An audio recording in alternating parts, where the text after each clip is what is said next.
Abi bu Dejnik'tir. Bu Karacadağ'da yetiştir.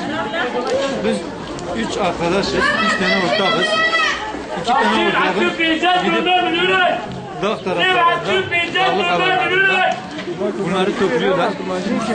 Ben de burada bunları satıyorum.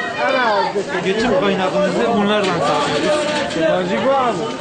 Bir de bu gerenktir. Arkadaşlarımız aynı şey gibi gidip dağlarda dolaşıyorlar. Bunları topluyorlar. Bana gönderiyorlar. Ben de burada bunları satıyorum. Bana otlar, bitkisel otlar.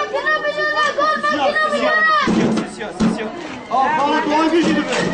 Tamam, kışlara var. Acı nekin. Acı hava, evet. Hamsi ortağı, Hamzari Karacadağ'ı, Narçıya, Narkabran falan topladık. Bir saat şafak yaptık. Hayyâ var emrat oldu. Hamsi var. Siyah var ise mali mehiye. Geçim derdi amaz o. Yani zor bana. Hadi nare kadar. Fibra için yani. Otlar, organik otlar. Abi bitkisel otlar, ilaçlı. Gene, Dejnik, Gerek Karacadağ.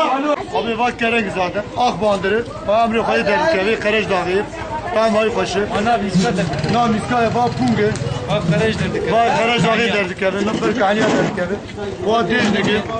Bu Çiyamiya derdik abi. Bir Çiyamiya derdik. Bak Dejnik arkadaş. Hangi Karacadağ'ı?